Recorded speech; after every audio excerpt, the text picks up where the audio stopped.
जय हिंद साथियों, स्वागत है आपका सेल्फ स्टडी क्लासेस में सुमित जैन यूट्यूब चैनल में। साथियों, आज का वीडियो स्टार्ट हो चुका है। सभी लोग एक बार वीडियो को लाइक कर देंगे और हमारे डाउट्स वाले दोस्तों वीडियो यहां पर चल रहे हैं, ठीक है। अगर अभी तक आपने सेल्फ स्टडी क्लासेस का ऐप डाउनलोड नहीं किया तो सेल्फ स्टडी क्लासेस का ऐप जरूर डाउनलोड करें, ठीक है। वहां पर आपके लिए हिंदी साहित्य का कोर्स लॉन्च किया गया, मास्टर कैडर, टीजीटी, पीजीटी आदि एग्जामों के लिए हिंदी साहित्य संपूर्ण, ठीक है। टिड़की कोर्स, विस्तृत अध्ययन, टॉपिक वाइज टेस्ट, सारी चीजें डाउट सॉल्यूशन वाले वीडियो भी आपको मिलेंगे। तो दोस्तों जरूर आप कोर्स में एडमिशन जरूर लें, है ना। आज का अपना डाउट्स, पहला डाउट्स है, जाति पाति पूछे नहीं कोई, हरि को भजे सो हरि को होई। ये पंक्ति दोस्तों कई बार पूछी जाती है ना। एक पंक्ति होती कि जाति ना पूछो साधु की, जाति ना पूछो साधु की, चाहे पूछ लीजिए ज्ञान, है ना। तो ये जाति ना पूछो साधु की और जाति पाति पूछे नहीं कोई, इसमें बहुत डाउट्स आता है आप लोगों को, है ना। तो ये जातु ना पूछो साधु की, ये तो दोस्तों कबीरदास की पंक्ति है। कौन सी? जाति ना पूछो साधु की। और एक जाति पाति पूछे नहीं कोई, हरि को भजे सो हरि को होई, ये पंक्ति किसकी है? ये पंक्ति है दोस्तों रामानंद की। अब यहां हरि आए, हरि, तो हरि कौन थे? बोले सर हरि को भजे सो हरि को होई, है ना। ये हरि तो कौन थे? बोले सर राम थे, राम, हरि भगवान थे, है ना। तो राम से क्या बनेगा? रामानंद। तो जाति पाति पूछे नहीं कोई, हरि को भजे सो हरि को होई, ये जो पंक्ति है ये पंक्ति है रामानंद की। और जाति पाति पूछो नहीं कोई, है ना, ये जाति ना पूछो साधु की, चाहे पूछ लीजिए ज्ञान, ये पंक्ति कबीरदास की है, ठीक है। तो इन पंक्तियों में अपन को कंफ्यूज नहीं होना है, ठीक है। अगला डाउट्स अपन देखते हैं दोस्तों, यहां पर भक्ति द्रविण उपजी लाई रामानंद। अब यहां क्या कंफ्यूज होता है, कंफ्यूजन आपके अंदर आता है। यहां रामानंद लिखा है तो आप रामानंद लगा देते हो कि ये पंक्ति रामानंद की है, जबकि आपको पता है कि भक्ति दक्षिण में उपजी थी। रामानंद उत्तर भारत में इन्होंने इसका प्रचार प्रसार किया था। लेकिन दोस्तों ये पंक्ति जो है भक्ति द्रविण उपजी लाए रामानंदे, ये कबीरदास की पंक्ति है।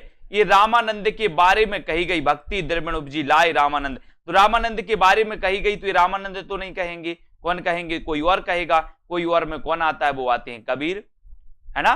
तो भक्ति द्रविण उपजी लाए रामानंद, ये पंक्ति दोस्तों कबीरदास द्वारा कही गई है।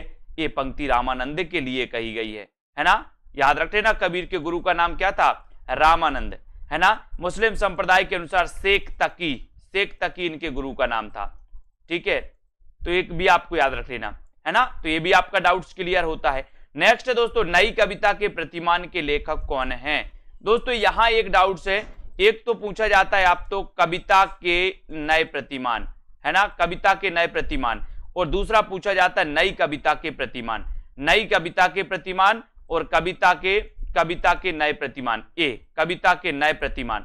तो इसको याद रख लेना है, नई कविता के प्रतिमान यानी कि लक्ष्मीकांत वर्मा, और कविता के नए प्रतिमान यानी कि नामवार से हैं। अब कैसे याद रखोगे इसको?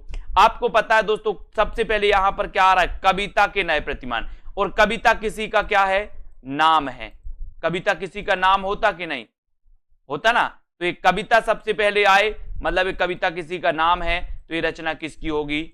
नामवार से की, भूलना नहीं। और यहां पर नई कविता, नई पहले आ रहा है, तो हम नई नई लक्ष्मी को पकड़ते हैं, है ना। जो अपने पास रखी है वो तो रखी है, बाकी हम नई नई लक्ष्मी को पकड़ने की कोशिश करते। लक्ष्मी को बोले नई नई लक्ष्मी आ जाए, तो नई नई लक्ष्मी, तो नई पहले आया यानी कि लक्ष्मी, तो लक्ष्मीकांत वर्मा।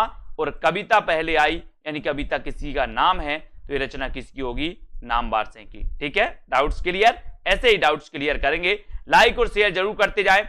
महज डिप्टी राष्ट्र कवि किसे कहा जाता है?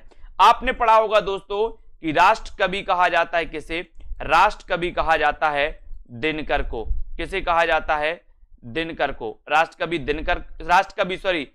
कवि मैथिली शरण गुप्त को, है ना। राष्ट्र कवि मैथिली शरण गुप्त को कहा जाता है। लेकिन महज डिप्टी राष्ट्र कवि स्वयं को कहा था किसने? दिनकर जी ने स्वयं को महज डिप्टी राष्ट्र कवि कहा था। कभी ऐसा आपसे पूछा जाए कि महज डिप्टी राष्ट्र कवि किसे कहा जाता है, तो आपको लगाना दिनकर, और राष्ट्र कवि किसे कहा जाता है तो आपको लगाना मैथिली शरण गुप्त, ठीक है। क्लियर? हाँ, बहुत बढ़िया। अब यहां पर आते हैं दोस्तों, अगला क्वेश्चन देखते हैं। हार की जीत कहानी के रचनाकार कौन है? हार की जीत कहानी दोस्तों इसके रचनाकार आपको पता होगा। बोले सर आपको ज्यादा पता है सुदर्शन की। हार की जीत कहानी का कि आपने पढ़ी होगी बाबा भारती वाली, तो आपको ज्यादा पता है सुदर्शन की, तो आप सुदर्शन लगा के आओगे। लेकिन आपको पता होनी चाहिए कि हार की जीत कहानी प्रेमचंद की भी है। किसकी भी है?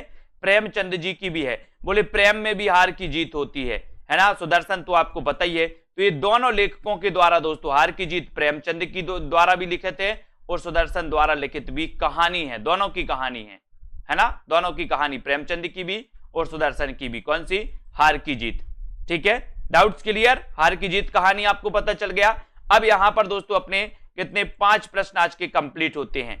ऐसे ही दोस्तों डाउट्स वाले प्रश्न आपके पास अगर हैं तो आप कमेंट में लिखें, उनके उत्तर आप जरूर लिखें कि इसमें कहां आपको कंफ्यूजन होता है ना। कौन कौन से 2 प्रश्नों में आप कंफ्यूज होते हो, किन किन से 2 कवियों में कंफ्यूज होते, वो चीज आपको कमेंट में जरूर लिखनी है। ठीक है, तो चलिए दोस्तों आज के इस वीडियो के लिए बस इतना ही। आपको इसी प्रकार से बने रहना है, पढ़ते रहना है और लाइक और शेयर जरूर करें। इसके पहले बहुत सारे वीडियो डाउट्स वाले दोस्तों पहुंच चुके हैं, जिनको भी डाउट्स रहते वो अपने डाउट्स बताते हैं और यहां क्लियर किया जाता है आपके लिए वीडियो के माध्यम से। ठीक है, तो जुड़े रहें, लाइक करें। सेल्फ स्टडी क्लासेस ऐप जरूर डाउनलोड कर लें, जहां पर आपके लिए हिंदी साहित्य का संपूर्ण कोर्स, ट्रिकी कोर्स, विस्तृत कोर्स दोस्तों आपके लिए लॉन्च किया गया, आपके लिए उपलब्ध है। आप उसको दोस्तों एडमिशन ले सकते, परचेस कर सकते। ठीक है, ऐसे ही बहुत सारी चीजें आपको पढ़ाई जाती हैं।